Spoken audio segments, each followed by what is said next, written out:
What's up, everybody? This is the Art Mentor. Today, y'all, I'm going to be showing you and teaching you how to create more effective textures.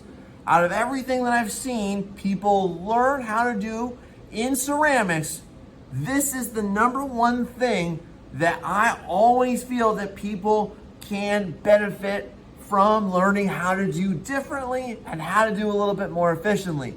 I've seen a lot of different things in my career, so what I want to do is I want to share with you some of the best practices, tools, and techniques for creating some really awesome textures. So y'all, let's go ahead and get some clay and let's get messy. All right, y'all, so first texture we're gonna go over, the most popular one I find is how to do hair. All right, so with hair, the tool that I recommend that y'all use will be one of these bad boys here. All right, so this is the carving tool, cutting tool combo. And for hair, I like to use the the carving tool edge right here. Let me show you why. With the carving tool, what you're gonna wanna do is basically push in and quickly drag and release up. So let me show you what this is gonna look like here. So this will be for kind of medium length hair. All right, so I'm gonna push in to clay and pull up. Push, pull up, push, pull up, push, pull up.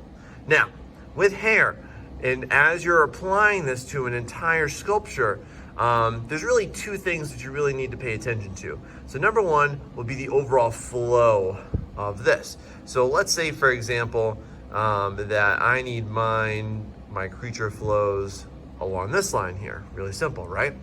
I need to pay attention to that. And the second thing is that y'all gotta remember and understand that hair is natural. It doesn't just go in one direction. I would say that's a really common mistake a lot of people make.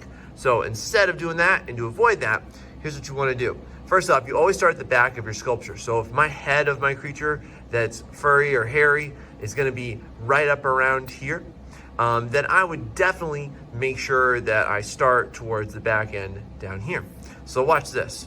So just to start all over, so I'm gonna push and drag. Now, as I do this, what I want y'all to see is as I am coming forward, I want that little bit of overlap to happen there, all right?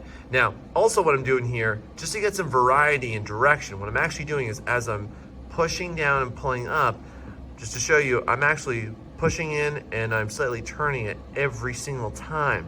This way I get a little bit of natural variation in my stroke. So just to show you this real quick. Now, depending on the size of your sculpture, this might take a little bit of time, but overall what you'd want to do is you want to fill the back part, and then you want to go ahead and move your way towards its front, or if it's like a leg or something, it'll go from perhaps its shoulder blade and it'll go down, okay? And this will produce, I believe, what I have observed at least, a really lovely, realistic texture, because it has, again, that variance in direction to it. All right, so there you can see, produce a really nice fur texture. Now I would describe this as kind of like a normal or medium length hair, but let's say you have some really long hair. Well, we can do the same thing. I'm just gonna, like, let's say you're trying to texture something, maybe like a lion, its mane or something like that, right? Or you have like a horsetail that's really long and wispy, or its mane. So we wanna follow the same exact process, but this time I'm gonna push, I'm gonna drag longer. So just like this. So I'm gonna push in, I'm gonna drag. So with this one, again, I wanna make sure that I'm paying attention to the direction that it's flowing in. I do wanna have a little bit of variance, all right? Want some natural appearance to this, because hair, especially when it's long, it's gonna flow in the wind, you know what I'm saying? That's what's gonna happen to it, all right? So you're gonna get some long hair. Now, if you have some really short hair, I'm saying an animal perhaps like a lot of dogs will have shorter hair, or even some other animals with really, really tight fur, like perhaps a penguin, that would actually look more like this hair texture I'm about to show you. So for really tiny hair texture, use your cutting tool edge. This will produce a really, really nice result. So just to show you again, it'll be the same thing as the previous two. The only difference again is that I'm using a smaller edge that's very thin, and I'm going to not pull as much at all. So it's gonna look really quick like this. Again, I'm gonna get that little bit of variance in my strokes, but you'll notice I'm doing really, really light, quick scratches on here. I'm not doing any kind of big pulls on this. I want it to look like it's really short hair. So to do that, if I pull long, then I'm gonna get a totally different look to this, which I don't want. Okay, and again, this would also be determined by the direction. You always want to pay attention to the direction of hair. All right, that'll give you the best result. Can't fake this stuff. All right, so here we go. We got short, medium, and long hair. Now, again, like I've been preaching throughout this entire video so far, you have to have a really solid reference to do this. So look at references of whatever type of creature or animal you're trying to create or emulate it after, if it's a fantasy-based monster or whatever. And this is how you want to go about creating these textures. Now, there's one particular area of animals that you're gonna need to really pay attention to with hair, and that is gonna be an animal's face. So let me just give you a quick demo on that. So here's a really silly drawing of a cat face. It kind of looks like my cat. I think that's where this came from here, okay? Now, just for reference here, if you're gonna do any type of animal's face, and I say animal, this is gonna pertain to humans as well, the way the direction our hair grows. All mammals have the exact same pattern for which and direction for which our hair grows, and that is away from the center of the face. So we're always gonna see hair growing away from the center of the face. It's always going to be growing in this direction outwardly, okay? So just to smooth that out and to demonstrate this again, let's say that I am going to do some medium length hair because my cat's pretty furry, okay? I'm going to start at the back and I'm going to work my way in towards the center, all right? So again, I got that little bit of variance in my strokes here, all right? You notice how I'll start to curve it as I go out from where I should really start up here. That's ears. I'm gonna do some longer pulls in some parts. Again, to help with that fur-like appearance with it. Just pulling it in different directions, really gonna help sell it. I'm just gonna do this half of the face, I've decided, just so that you can compare a before and after of this beast, all right? So I'm gonna start to use a little bit of longer pulls where the edges are. Again, you'll notice all my strokes, if I followed them, if I made a direct line, they would all go right here, boom, center of the face there. All right. Just messed up this cat's mouth, whoops. Sorry, kitty. All right, so again, doing this, it's gonna make your sculptures look really great. Now, I should tell you all this. I'm doing this on a 2D surface right now, but this is really meant to go on a 3D surface.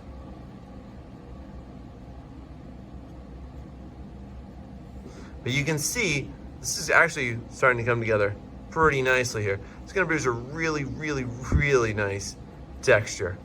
It's gonna look pretty realistic. There's the center, so I need to switch my direction here. All right, everything always goes from the center of the face. So y'all can see how we went from flat to cat right over here. All right, everything comes and connects to right here. It's kind of like perspective. All right, so there's hair and fur.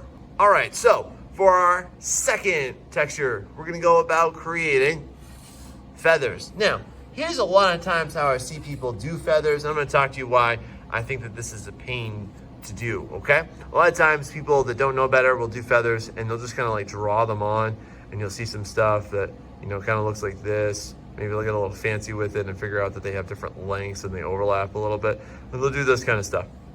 But here's a problem, or at least my issue with it, is that I get all these really nasty little clay, messy edges that are gonna develop all over the place. And to me, this just looks really ugly. And perhaps that's your opinion too. But if you're watching this video, I'm assuming that you do have that opinion. You wanna know the better way to do that.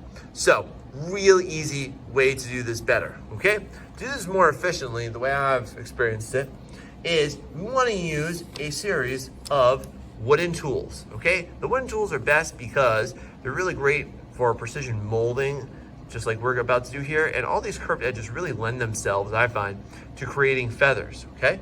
Now, if you don't have access to these at home, you can easily use these bad boys, popsicle sticks. They'll do about the same thing. Just anything that's long with a rounded edge, it's gonna do great here, okay? Let's do this. So for really short-haired, little friendly feathered creatures you'll see hopping around your backyard all the time, okay? It's just some short hair ones, okay? So to do this, you're just gonna push in and you're gonna give it a little drag. I like to go in order. Now again, just like with any type of mammal that has hair or fur, you wanna always figure out what's the flow, because if mine is gonna flow from front to back, rather back to front, then I need to make sure that my feathers are going in a specific direction. But typically what I'll do is I'll do rows like this, and then I'll slightly overlap it and pull forward. Again, I'll always start with the back, and I'll work my way forward. I'll always try and get it so that it'll hit on the middle of the preceding row every single time I do this. Now, how long you want to pull this obviously is going to depend on the feathery friend which you're trying to replicate the texture of. All right, so for example, if you're trying to do an eagle, this is definitely not going to work out for you very well. But this would be pretty appropriate for, let's say, you're trying to do something like maybe a little chickadee or sparrow, or a lot of times around birds' necks, even some birds like parrots, they're gonna have some pretty short feathers around their necks. That's typically what y'all are gonna see when you really get into the observation of this. But yeah, I'm just gonna push and drag, okay?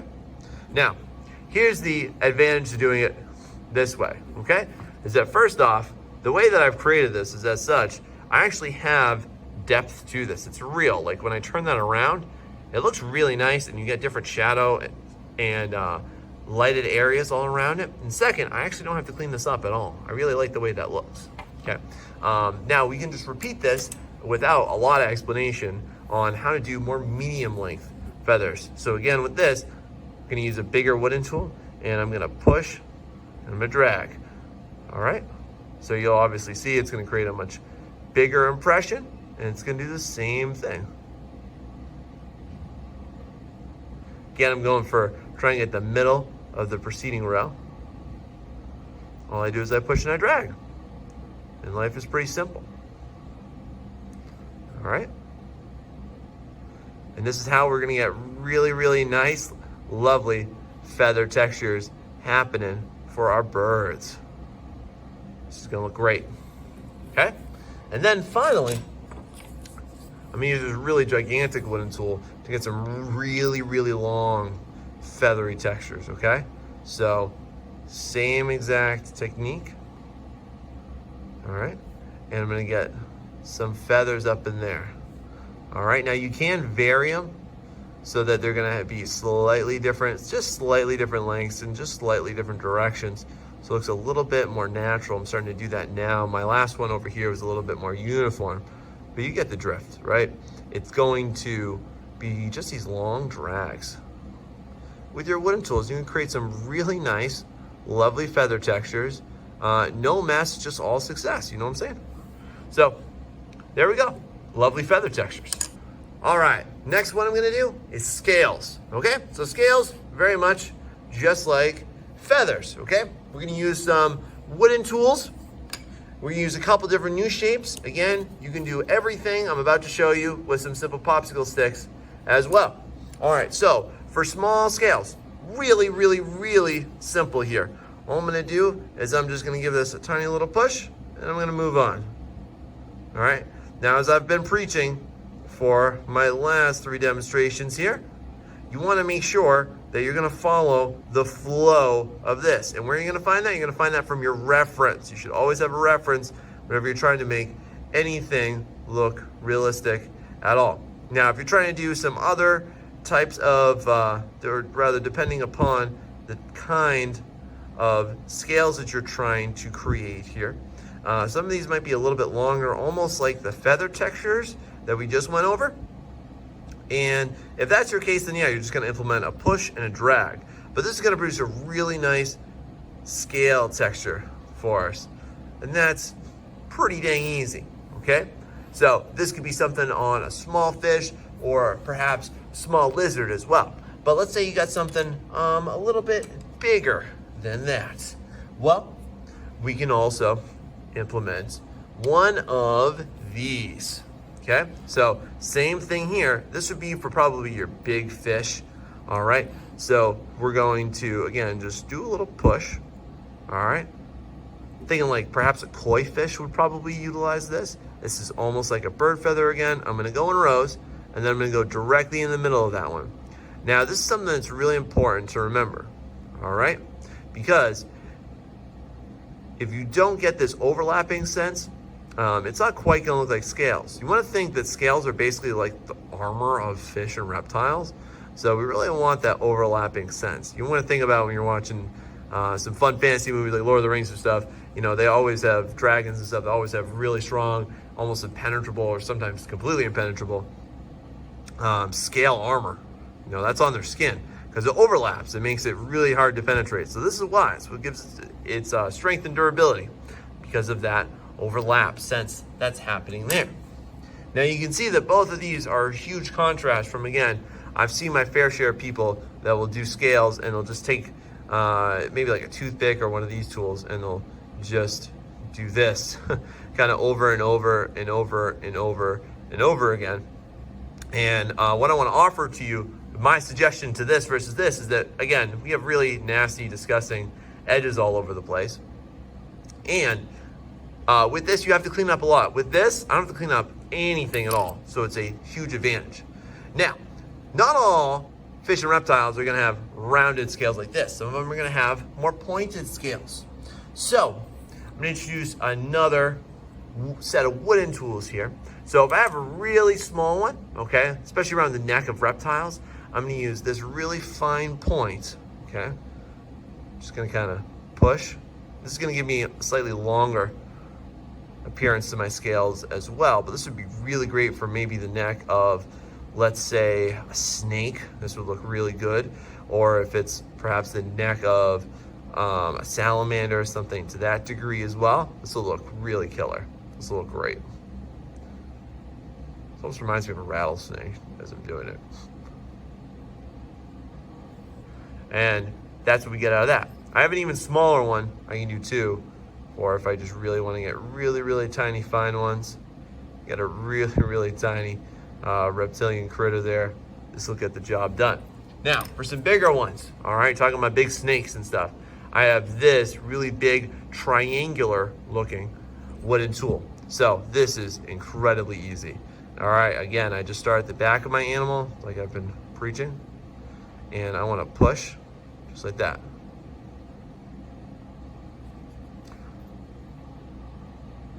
And you just push and push and push and push and push, push, push. All right, I really should have gone this way, but you get the idea here. All you do is you just push it in and you go. And this is a really great scale texture there. Now again, everything I just did, I could also do with popsicle sticks. All I did was I just cut them. I just used some simple pliers from home, and you can cut these into whatever shape you want them to be to get the pretty much exact same result. If you don't have access to those exact tools I'm showing you, this is gonna do literally the same thing. And y'all can watch me do this here. There's really no difference. In some ways, this is almost better if you want a really hard edge. Popsicle sticks are just the way to go sometimes. You can make your own tools. This would also be a really efficient way for you to make some more complex ones, and you can experiment with this for perhaps if you're trying to make something like an alligator scale texture. That's a little bit more difficult, a little bit more intricate than what I'm showing y'all right now, but it's the same concept.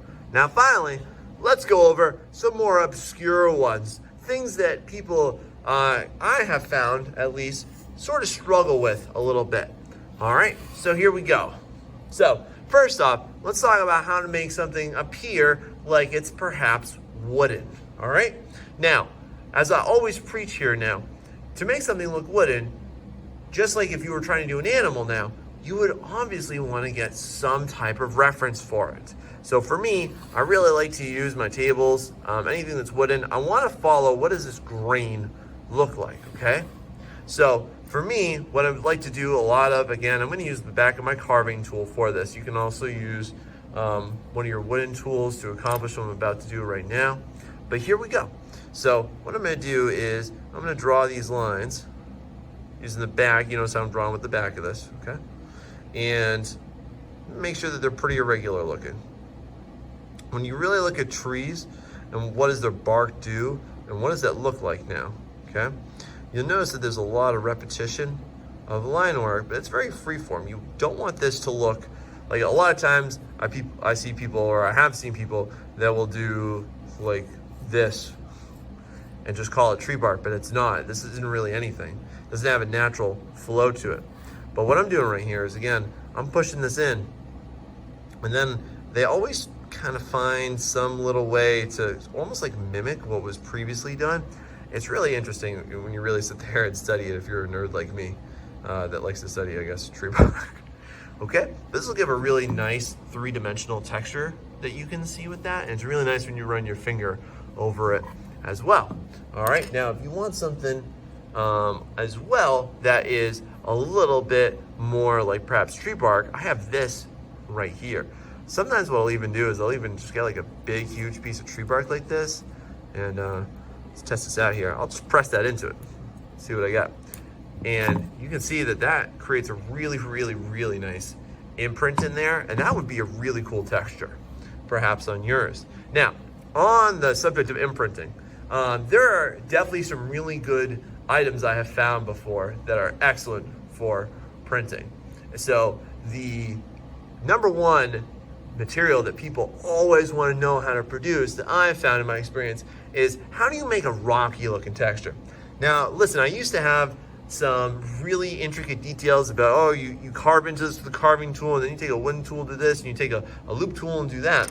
But then I had what I would define as an enlightening moment here, and I was like, you know what would make something look rocky?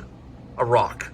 So Mother Nature shall provide you if you step outside, and you go ahead and get one of these bad boys. And if you have something, like if you're sculpting anything that's supposed to have a rocky terrain or a rocky surface to it, just go get a rock, all right? Pick this up anywhere now. And you just press into it. And what I recommend you do is you just kind of vary what side you're pressing into it, and you're gonna get this really amazing, cool looking texture to that, all right?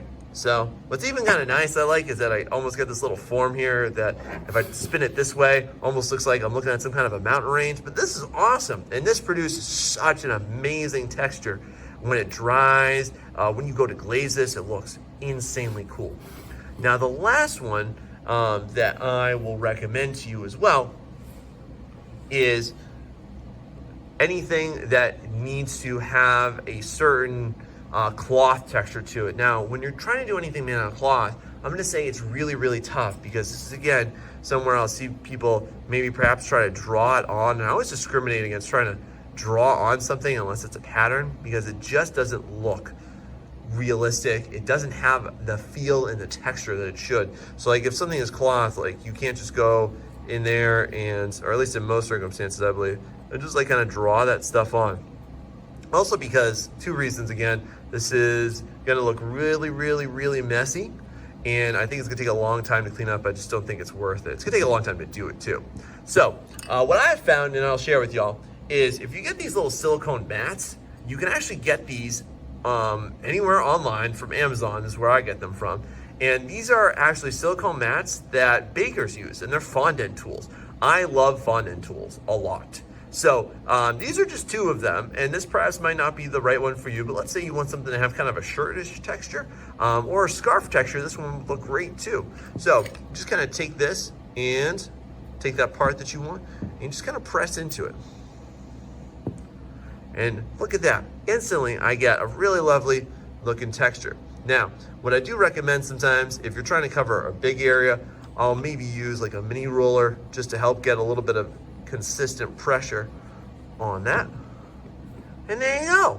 Look at how easy that came out. That's beautiful. That is so much more worthwhile to me, and it took me 10 seconds to explain it and do it, okay? So these are some really nice things that you can create. Another thing, if you're trying to create underwater rocks as well, I forgot to say this one before, but this is an oyster shell. We find these a lot. I live in Southeast Georgia, and you just find these things like all the time along the shore. So I like to snag them every once in a while, and you can kind of take this and press that into your clay. You get some really neatish textures that'll pop out of this as well. But what I would encourage you to do is to experiment to see what you can make and what things you can use for imprinting. Now, here's what I am gonna say though. With imprinting, there comes a danger of things looking really cheesy.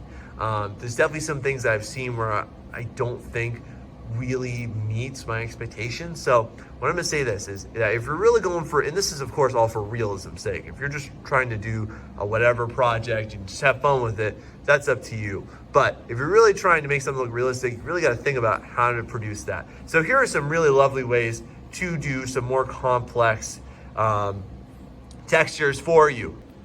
All right, y'all. So now that you've learned how to create some really awesome textures, now you can go ahead and apply it to your sculptures. Remember that you're always going to be learning how to do this more efficiently, and you might even come up with the process that I didn't show you right now that's even better. All right? So, hope that you all like this. I hope you all learned a lot. Please feel free to rewatch this as much as you want and try them all out and try out your own things too. So, thank you very much for watching this, y'all. And if you like this kind of content, please remember to like and subscribe. I appreciate you. See you next time.